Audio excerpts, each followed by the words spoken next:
Leslie, in the last few weeks we've seen him, and he's put on a whole load of weight and then lost it again, like in a matter of weeks. I'm sure that's gonna hurt his conditioning.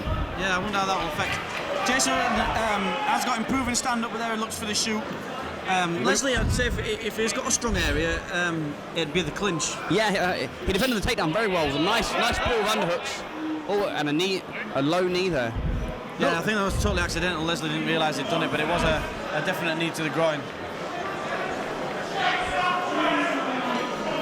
So Jason will get a little bit of time to recover from this.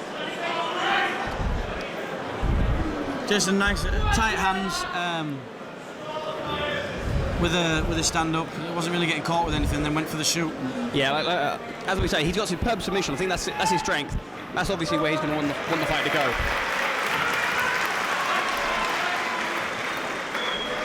Okay, so back on with the action. Oh, nice leg kick. Nice low kick there. Leslie really wary of the low kick. Oh, a very nice head kick. Jason mixing up there. He's low to high with his right leg very well. Yeah, he's been showing some nice striking there. I'm really impressed with the wrestling. He changed level very well, but Leslie caught him again. Yeah, we saw Leslie last week on King of Cage UK against Ross Pettifer, and he was defending the takedown very well. And he clinched it. There we go. Jason gets him to the floor. Leslie looking to stand back up again, it looks like. Probably a wise move, given that Jason does have that superb submission skill. And Jason's got behind Leslie, not somewhere you want someone as good at submission as Jason.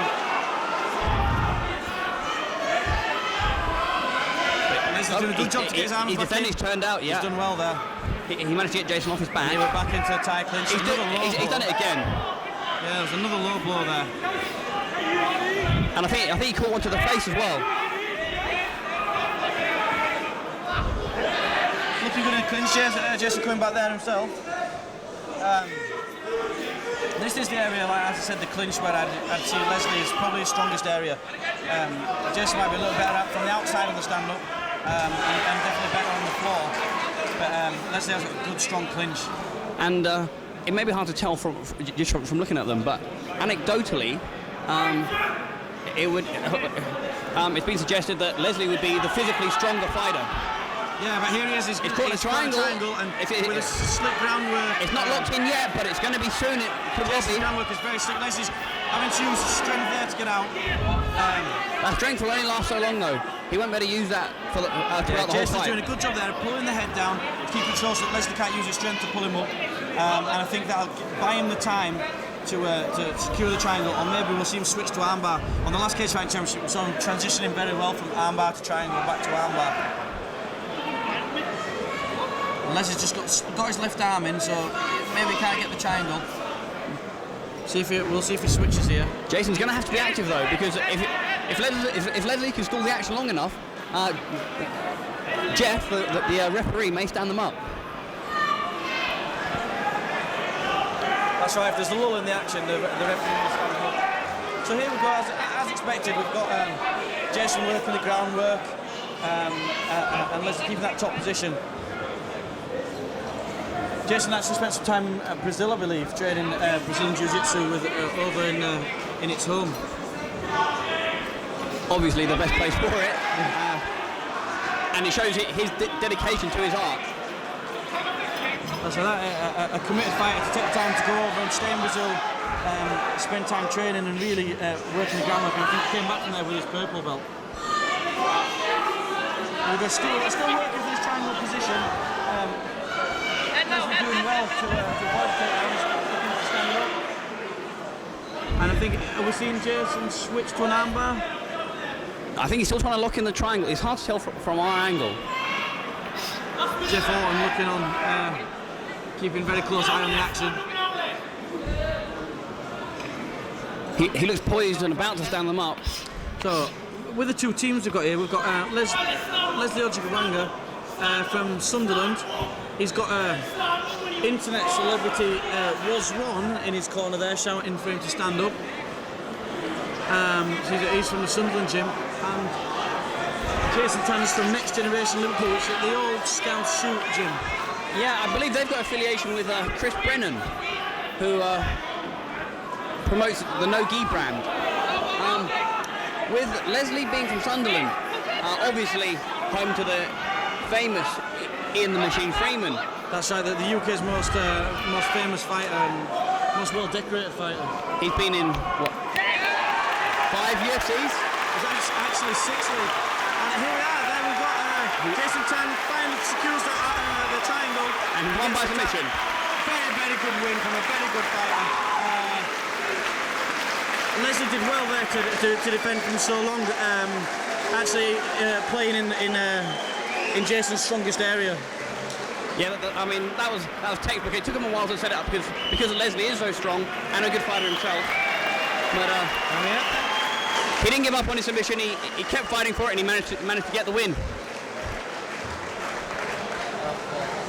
So that's 2 out of 2 for Jason over here at the Cage Fighting Championships.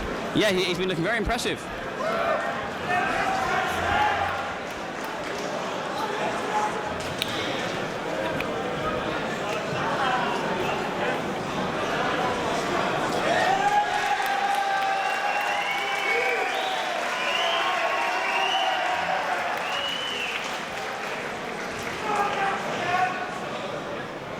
Ladies and gentlemen, with just 4 seconds remaining in the first round. The 4 minutes 56 in the first round. The winner by submission, Jason Tan.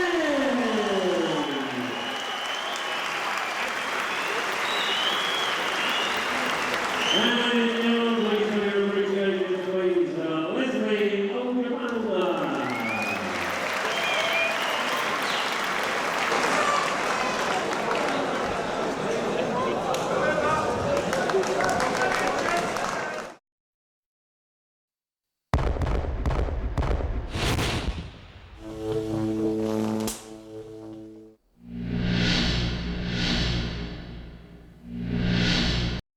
Contest at light welterweight.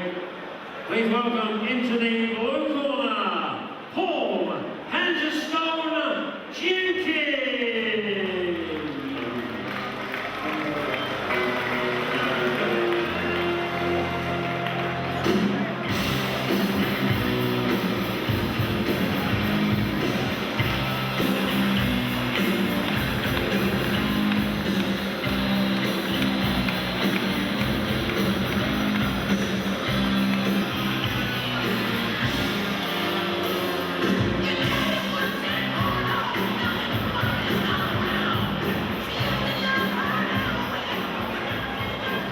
And in the front, ladies and gentlemen, please welcome Luciano Atrevino.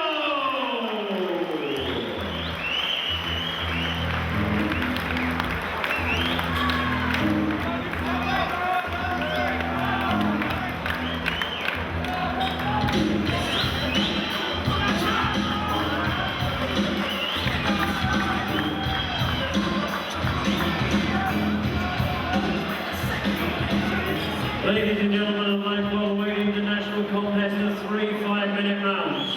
Introducing firstly in the blue corner, definitely to introduce to Liverpool, making his first appearance at Cage Fighting Championships after having fought on every major professional mixed martial arts promotion in the UK. He weighed in at 78 kilograms and he's the most prolific fighter in the UK's mixed martial arts history, with a mixed martial arts record of 54 professional fights, a former cage warrior champion, ultimate combat champion, cage grade champion, and recently returned from fighting on the World Extreme Championships in America.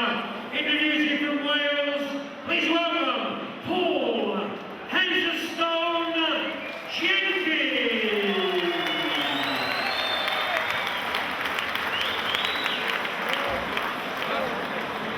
And his opponent, ladies and gentlemen, Russell Cage, fighting out of the ring corner, having flown in from the world-famous Carnival City in Brazil, Rio de Janeiro, to fight at Cage Championships.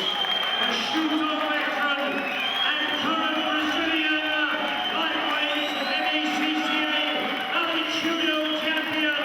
Please welcome Brazil's own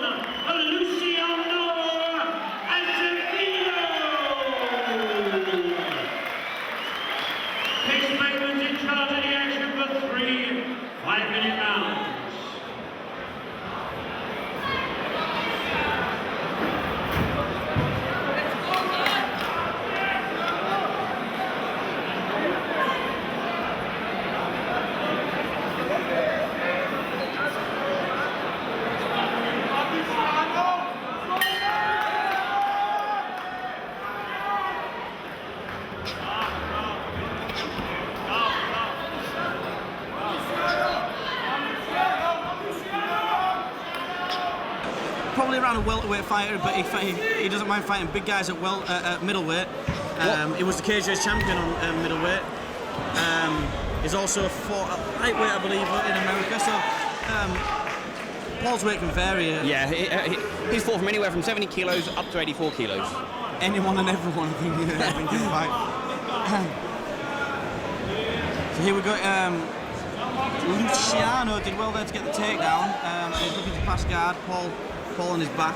Yeah, but Paul initially stuffed the takedown, but Luciano fought through, put Paul on his back. Looking to pass guard. Paul's done well to get back to guard there. Oh, he's passed. Oh, there's some slick groundwork there from Luciano. Very fast. Fast groundwork. We'll look for Paul here to try and turn into Luciano and avoid the submission. That looks on pretty tight. I think he's got him. No. He's not Paul defending well. If we can make any criticism of Paul, it's that he sometimes takes time to warm up into his fights. Yeah, he has been a slow start in the past, but when an opponent starts fast, he has been seen to match that pace. Yeah. So look for Paul here to try and turn back into him.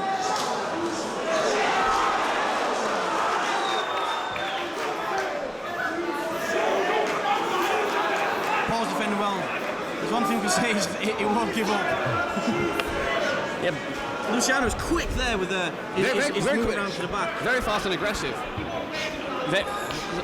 Some vicious strikes he's trying to throw in, but Paul's obviously no stranger to being hit. He's such an experienced fighter.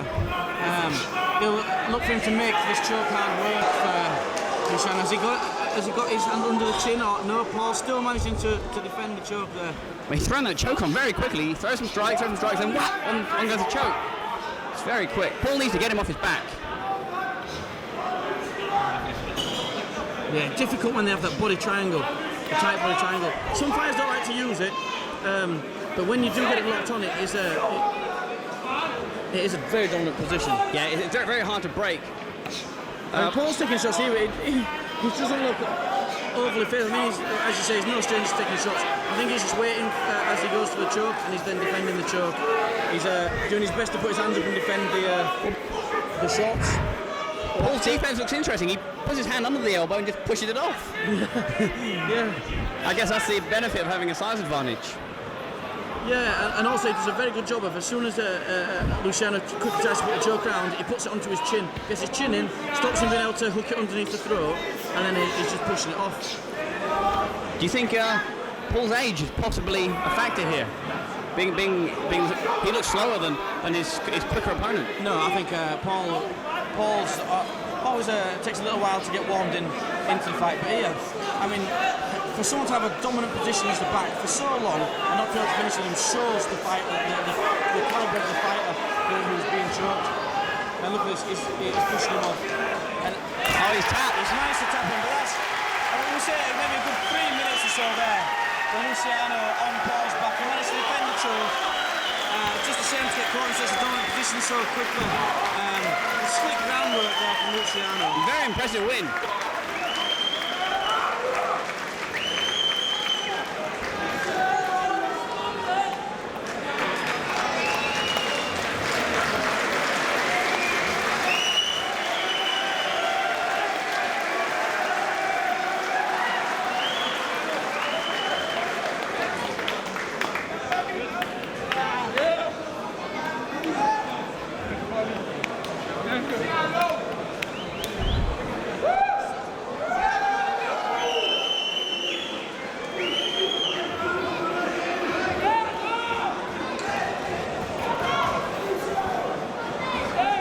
Ladies and gentlemen, after 3 minutes 29 of round one, the winner from a choke submission from Brazil, Luciano Azevedo.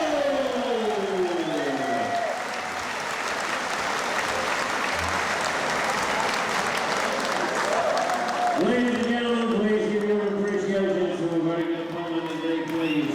Paul Jenkins.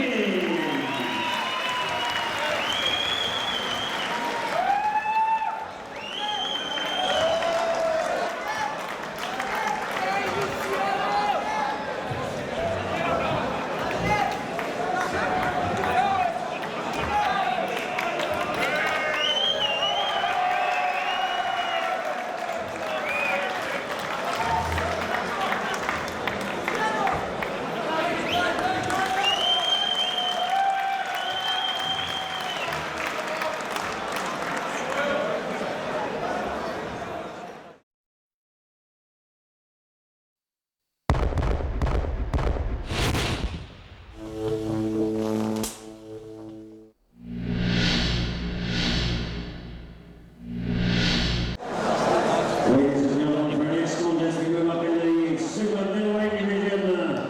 Please welcome into the blue corner, Dion Starling.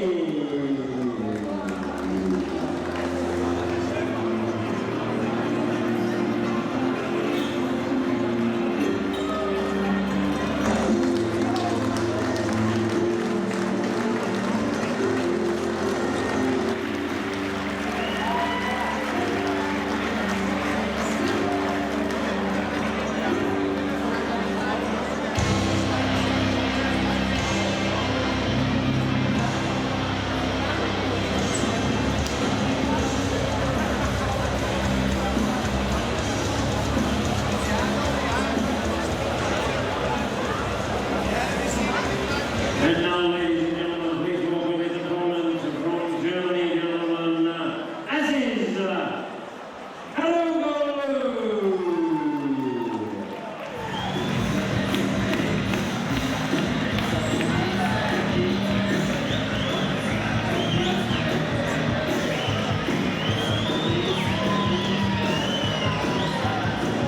Ladies and gentlemen, we present an international match from super middleweight, 3 5-minute rounds. Introducing firstly in the blue corner, fighting from Holland, having previously fought at Judo, Ultimate Combat, and Amsterdam Absolute, with a professional mixed martial arts record of 4 wins and 1 loss. Introducing Holland's Dion Starling.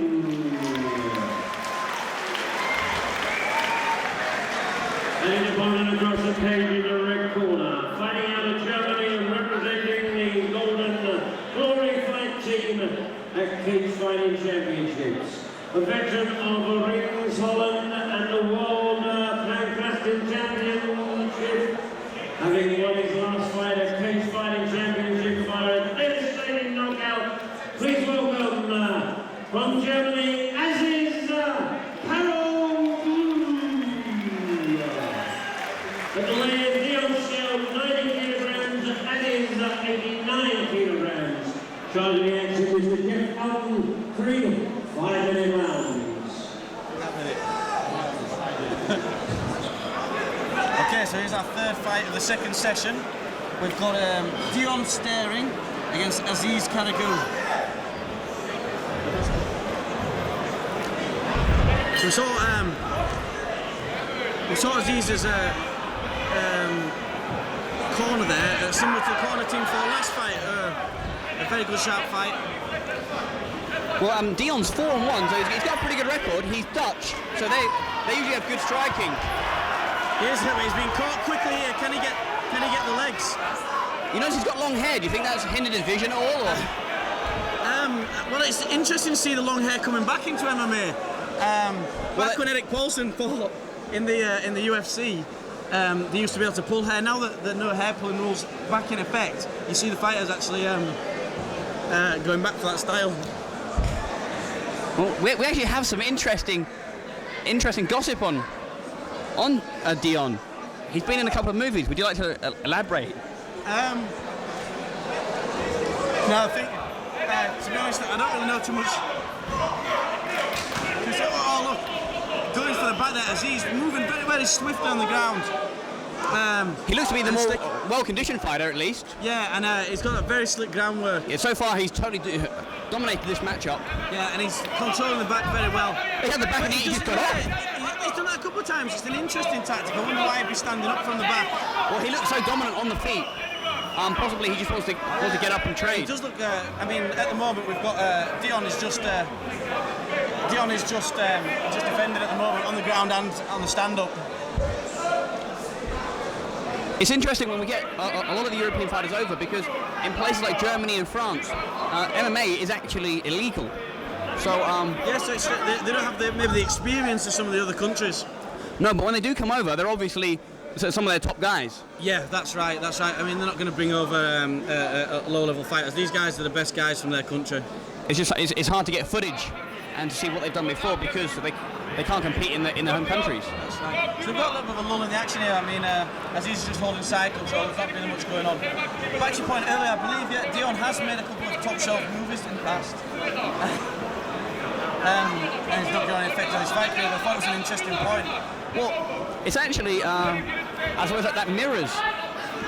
Oh, well, I thought possibly we had an illegal strike there, but I know he's been pulled up his feet. As you see again, as he's definitely wanting to stand up. Although he's dominant on the floor, he's obviously more confident in the stand-up. Against these Dutch fighters as well, that's the surprise, because the Dutch are usually very good stand-up fighters. His hair is definitely getting in the way. Yeah. But I suppose he's got a second career. Same as Aaron Brink, also an X-rated movie star. Maybe.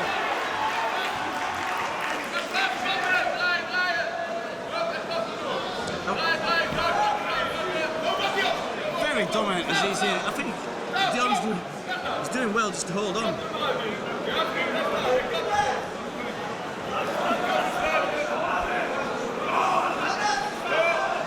As he's in the mount position, now he's got the back. Will he stand up again? Well, the hooks are in. He may look to choke. Well, from the past, the last 2 times he has looked to stand up, but now he's actually looking for the choke. From my angle, I can see the right arm around the neck already. He's got a figure forward at the elbow, lock it in. It's locked in. It should be a tap pretty soon. As if Dion can defend. Dion's doing well to defend, showing his mental toughness. He has been dominated all through the fight. It must be hard mentally.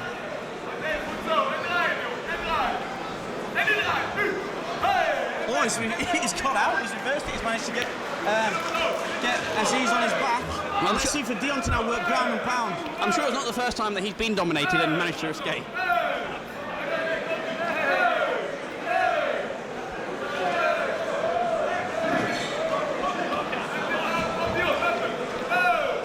And some good strikes, and you can see with every strike he lands, he's got his corner is screaming.